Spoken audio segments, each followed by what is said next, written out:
Muy bien. Dentro de la determinación del año de construcción, es importante conocer de manera muy general las normativas que regían anteriormente en nuestro país, ¿no? Teníamos los requisitos generales de diseño y de hormigón armado del 77, donde se incorporó por primera vez esta expresión. Podemos ver aquí la expresión para el cálculo del cortante basal, que contiene todos estos parámetros. El coeficiente K, de acuerdo al código, dependía del tipo de construcción, más o menos similar a lo que tenemos ahora como factor de deducción de respuesta sísmica R, pero a la inversa, ¿no? Sí, porque el R tenemos ahora en el denominador. Será similar, pero a la inversa. En función del tipo de estructura, teníamos estos valores asignados, el factor K. El factor I era el factor de importancia, similar al que usamos actualmente, pero la diferencia era que para las estructuras de ocupación especial consideraba un valor un poco menor de 1,25. ¿Sí? Tenemos por acá el valor de C, el valor del coeficiente C, que se lo encontraba en función de esta ecuación, que como pueden ver ustedes estaba en función del periodo de la estructura, donde teníamos que calcular un valor S para acá, ¿no? Miren, el C está en función del periodo de la estructura, S estaba en cambio en función de estas ecuaciones, que eran en función del periodo de la estructura, siendo TG el periodo característico del suelo. Cuando teníamos, nos daban unas recomendaciones para poder colocar. Las combinaciones de carga usadas eran las que disponía en el entonces ACI, similares a las que se tenía en la normativa anterior, siendo las más importantes la primera combinación de 1,4 más carga muerta más 1,7 carga viva, y la incorporación del sismo con esta expresión: 1,4 carga muerta, 1,7 carga viva, 1,87 sismo, pero todo multiplicado por un factor de 0,75. Esta vez, en este año, fue la primera vez que se publicó esta normativa. No queremos decir que las estructuras construidas antes del 77 no contaban con criterios sismoresistentes, lo tenían, pero no había una uniformidad, una normativa, una reglamentación, por lo que a partir de ese año se considera que fue por primera vez normado los criterios sismoresistentes en el país. Como ya explicamos, se les llama C2000 porque en ese año fue la conformación del comité. El Código Ecuatoriano de la Construcción incorporó por primera vez un mapa de peligro sísmico que dividía a nuestro país en zonas de alta y baja peligrosidad sísmica.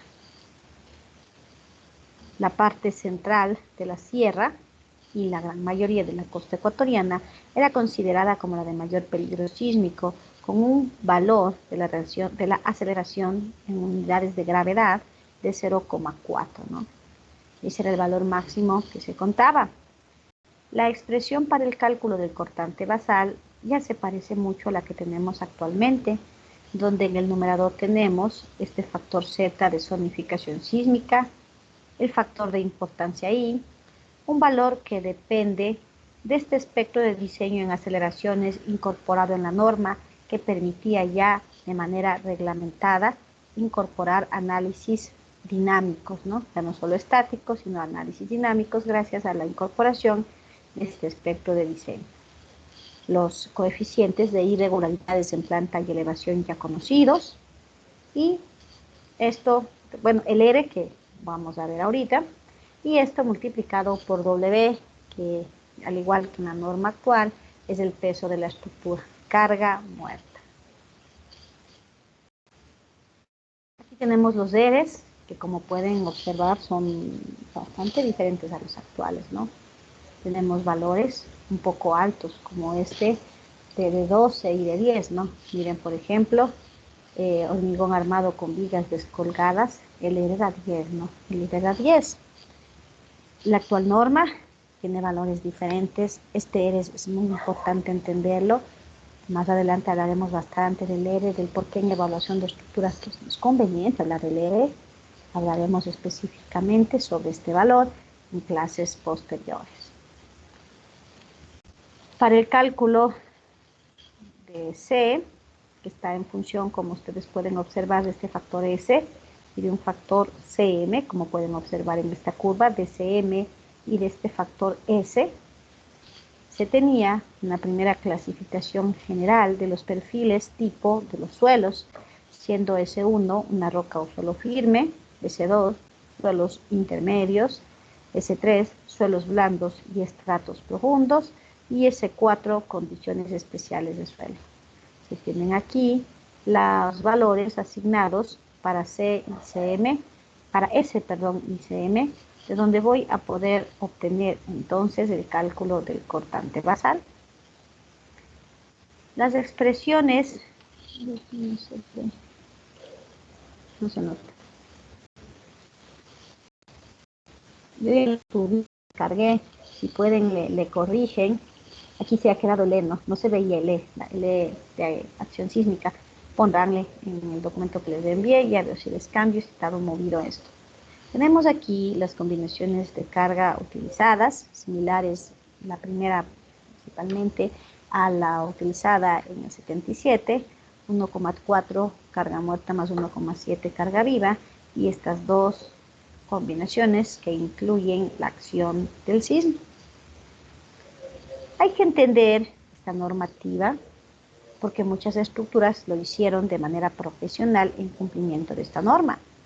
Les he presentado yo únicamente un resumen de tal vez uno de los parámetros más importantes, que es la determinación de la acción sísmica, la carga lateral que representa el sismo, pero no son los únicos. Hay que conocer, voy a ver si les mando un trabajo referente a eso en la siguiente clase. Hay que saber, por ejemplo, que las dimensiones de columnas antes de publicada la norma de la NEC, las dimensiones mínimas permitían columnas de 20 por 20. Ahora la norma nos dice mínimo hormigón armado, columnas de 30 por 30. El C2000 permitía de 20 por 20. ¿Sí? Antes se consideraba una manera diferente para determinar las zonas de confinamiento, tanto en elementos, vigas como columnas, hablando de hormigón armado, ¿no? Porque en estructura metálica no había mayores disposiciones, más bien no había. Entonces antes una viga pues, tenía una diferente manera de considerarse el armado. Ahora no.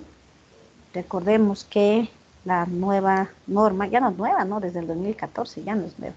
Nuestra actual norma considera zonas de confinamiento en función de la altura de la viga, si hablamos de elementos vigas. La famosa zona 2H, ¿no? 2H, donde en esta zona de confinamiento calculo la separación de estribos y la necesidad de ramales en los estribos para garantizar el confinamiento. ¿Y eso por qué se hará? Por la rótula plástica. Porque poco a poco en el mundo se ha ido una y otra vez comprobando el daño que puede haber en las estructuras cuando llega a fallar esta rótula. Y por eso han puesto más restricciones en la conformación de la misma. Por eso ahora tenemos zonas específicas de confinamiento, donde los estribos son con separaciones pequeñas, diferente a lo que teníamos antes. Antes no se hablaba de la rótula plástica. Antes se consideraba la distribución de los estribos un poco de la mano con la teoría, ¿sí? Esto es importante entender. Ahora se toma mucha más control en el caso de la rótula plástica. Les decía del hormigón, ¿no? Antes teníamos hormigones aceptados como estructurales de 18 megapascales, más o menos en unidades, 180 kilos centímetro cuadrado. Pues ahora nos dicen 21 megapascales como mínimo. Hay que entender esa diferencia entre normativas, porque si yo estoy evaluando una estructura que tiene planos, que ha sido construida siguiendo procesos con control de calidad en el proceso constructivo, pues yo no voy a decir la estructura está mal. La estructura está mal, sí es verdad, no cumple con normativa actual, pero cumplió con la normativa en su momento. Entonces, si estoy evaluando una estructura que fue construida en el 2010, 2008, que tiene planos, pues sin necesidad de ver los planos, yo debería saber o intuir la distribución de los estribos, ¿sí? Y lo compruebo con un escaneo de armaduras. Veremos que no es igual que ahora. ¿sí? Antes iba más de la mano de los conocimientos de la teoría, de lo más fundamental de la resistencia de materiales en elementos sometidos a flexión, las vigas. Ahora está más en función del conocimiento de la conformación de la rótula plástica, ¿sí? Entonces es diferente. Por esa razón es importante conocer la diferencia entre los dos. ¿Alguna pregunta? ¿Alguna duda? Eso solamente por hablar de algo muy básico, como es comparar la expresión para el cálculo de la acción sísmica. Podemos hablar de dimensiones, bueno, cuantías mínimas del 1% en columnas, es igual que ahora, derivas, límites, cálculo de derivas. Cuando recién se publicó la normativa, salieron muchos trabajos de titulación comparando las dos normas, ¿no? Que si comparaban lo uno, comparaban lo otro, es bien difícil comparar normativas. Solo un parámetro, el R, podría ser agente de discusión de toda una tesis, ¿no? Veía que habían tesis de buena calidad, tesis muy generales, ya se ha perdido un poco esos trabajos de titulación, no perdidos, sino que ya no se han desarrollado muchos porque hubieron demasiados, ¿no? De la comparación entre la anterior norma y la actual. Ustedes ya están, bueno, ya estamos más de, ¿cuántos años? 2014, 7 años más o menos con esta nueva normativa y ya la conocemos, ¿no? Posiblemente en toda su carrera universitaria hablan no solo de la norma, de la NEC, y no conocen el 02000. En el campo de evaluación de estructuras es importante conocer la normativa anterior. Insistimos en que, pues no porque la estructura fue construida en el 2006, pues ya necesita ser reforzada, no cumple, pues sí, no cumple con normativa actual, hay que ser muy claro, si no tiene por qué cumplir, ¿no? Porque el profesional que analizó y diseñó en ese entonces no sabía que ahora las regulaciones para la rótula plástica son más exigentes, no tenía por qué hacerlo. Hay que tener un poco de cuidado con los informes que se desarrollan, porque otra cosa será si se requiere hacer un retrofit. Entonces, si se requiere hacer un retrofit, pues haremos que la estructura, después de ser evaluada y de ser el caso reforzada, cumpla con normativa actual. De lo contrario, pues estuvo calculada y diseñada con la normativa de ese entonces. ¿Alguna pregunta? ¿Alguna duda?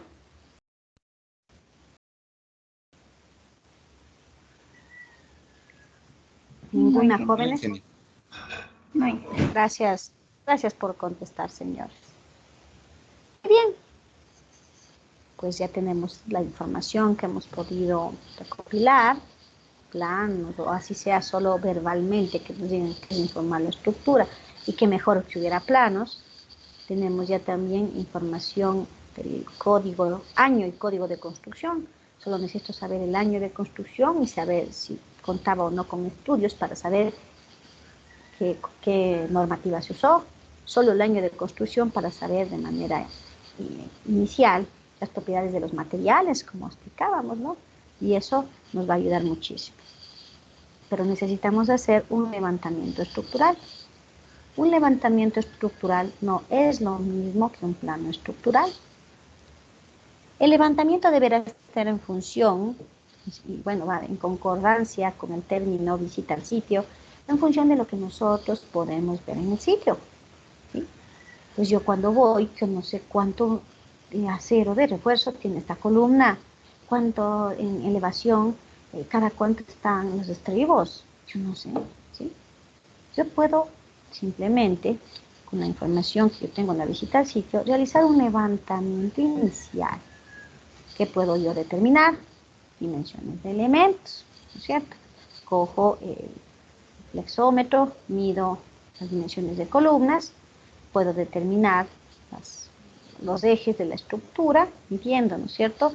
Aquí es bueno llevar un distanciómetro, y mi distanciómetro, la próxima clase les traigo para hablar de otro ensayo también. Es bueno tener a la mano un distanciómetro para medir de manera más sencilla y más fácil, ¿no? ¿Qué más puedo medir? Pues la altura del entrepiso es fácil, ¿no?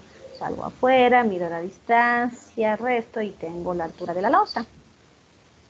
Las vigas, si son viga peraltada, pues fácil, mido el peralte de la viga sobresalido, mido la base, sumo a la altura de la losa y tengo la dimensión de la viga. Cuando tengo viga banda como que se me complica, ¿no? Porque, bueno, a altura de la viga banda, pues es la altura de la losa. Pero ¿y el ancho? A menos que tenga planos estructurales, puedo un poquito identificar el ancho. De lo contrario, y lo más común, estructuras informales, pues ¿qué ancho tendrán, no? Ustedes, si les pregunto, tal vez no sepan de memoria, van y recuerdan en sus apuntes de hormigón armado, y van a recordar cuánto debería ser el valor del ancho de la viga banda. En cambio, ¿será que el maestro Pepito que construyó la construcción informal sabría de eso? Pues no, no es cierto. ¿Y qué ancho habrán puesto? Al ojo, y es así, ¿no? A lo mejor de la experiencia que tenga este maestro que no es profesional, o a veces profesionales que tampoco dominan de manera apropiada el área estructural. Pues, ¿cuánto ponemos de la viga? Si se va a requerir más adelante para un estudio de mayor nivel, se deberá hacer un escaneo de armaduras y verificar el verdadero ancho de la viga. Pero inicialmente, el mejor criterio será asumir que por lo menos el maestro que construyó la viga banda le puso por lo menos de la dimensión de la columna a la que llega. Posiblemente es más, pero yo no sé. Si esto llega una visita al sitio, si yo no tengo el pachómetro para poder determinar, y yo no voy a aplicar antitécnicamente para saber cuánto mismo es el ancho de la viga. Se puede de alguna manera visualizar. A veces en los parqueaderos quedan listos los elementos y puedo ver que hasta dónde estaban los bloques de alivianamiento, buenazo. Pero si no, pues asumo, y asumo de manera conservadora. Como asumo, considerando que el maestro mayor que hizo se ha de saber que por lo menos la viga banda debe tener el ancho de la columna a la que llega, ¿sí? Cuando tengamos esos casos, la palabra asumir es importante, ¿no? Porque si ustedes ponen que la viga banda es de tanto por tanto, es que ustedes están asegurando y aceptando con su firma y la emisión del informe que esa es la dimensión de la viga. Pero si yo no estoy tan seguro, prefiero poner la palabra se asume. Se asume la dimensión del elemento. Entonces, si más adelante otra persona, otro profesional revisa su informe y requiere hacer una evaluación más detallada, dirá, bueno, asumió mal porque ha sido la dimensión de la viga más grande, pero en cambio es conservador este concepto. Pongamos la palabra asumir. ¿Y qué debe tener un levantamiento estructural? Pues el gráfico que está mostrado aquí. ¿Sí? ¿Qué puedo ver? Dimensiones de columnas, dimensiones entre ejes, dimensiones de vigas y columnas. Será apropiado colocar, porque en la realidad pues mediremos 30.2 por 30.1 una columna, 29.9 por 30.07 otra columna, y qué pereza poner en el plano así mismo. Ponemos columnas de 30 por 30 y podemos incorporar una nota pequeña que me diga el más menos cuánto, ¿no? Columnas de 30 por 30 más menos 0,5 centímetros, está bien, ¿no? Porque la una mide 30,05, la otra mide 30,1, 30,2. Tampoco exagerar, ¿no? No poner de 30 por 30 más menos 5 centímetros, no, ¿no? Algo normal en cuanto a la apreciación de las dimensiones de columnas. Vigas de cuánto por cuánto, y si yo tengo el caso de viga banda, pues coloco el término asumido en el informe para que se evidencie eso. Losa alivianada de tanto, y si no puedo ver nada más, pues este es el levantamiento estructural, adjunto de uno o varios pórticos para que se vea en elevación, y listo. Un levantamiento estructural no tiene por qué incorporar secciones transversales, porque yo no veo.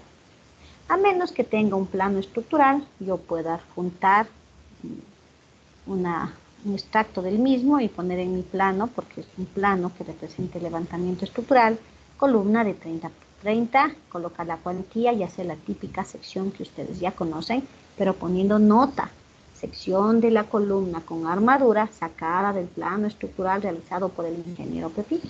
Si no, no. Ustedes no van a firmar algo que no saben. Recuerden siempre el concepto de visita al sitio. Ustedes no saben qué cuantía hay, no saben qué hacer de refuerzo, tendrá cuantía mínima, no sabemos, ¿no es cierto? Si tengo un detalle de planos, le incorporo como información adicional.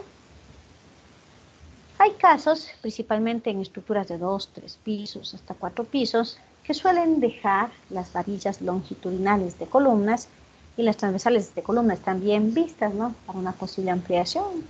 Pues ahí sí, pues yo estoy viendo, subo a la terraza, ya con experticia uno sabe el diámetro, si no con un buen calibrador le verifican el diámetro y allí sí pueden poner un detalle, porque ustedes están evidenciando. Le ponen sección de la columna verificada en la terraza, en la cubierta, en la planta tal en la que fuera, porque ustedes están viendo y ahí sí podrán decir estribos de cuánto, la armadura longitudinal de cuánto, ¿no es cierto? Porque estamos evidenciando la varilla. Y si en algún elemento viga se pudiera observar, pues ahí sí podemos colocar. El levantamiento estructural debe contener solo la información que nosotros podemos ver, que nosotros podemos evidenciar, no más. En el caso de una estructura metálica, pues el procedimiento es similar, lo que yo pueda ver, ¿no? Cojo, mido dimensiones de elementos, distancias entre ejes y para determinar los perfiles horizontales usados, vigas principales y secundarias, pues es un poco más fácil porque yo puedo retirar de manera sencilla una plancha del cielo raso y aquí no me va a servir el flexómetro, ¿no? Con un buen calibrador puedo chequear el perfil exacto de la viga, lo que pueda hacer. Eso es el levantamiento estructural, lo que yo pueda evidenciar. Este levantamiento es importante y no hay que confiarse, porque a veces el problema suele ser precisamente la falta de uno o varios elementos. Voy a poner un ejemplo.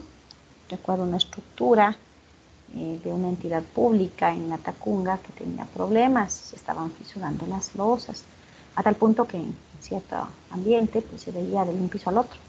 Entonces, lo primero, la visita al sitio. En la visita al sitio, el levantamiento estructural.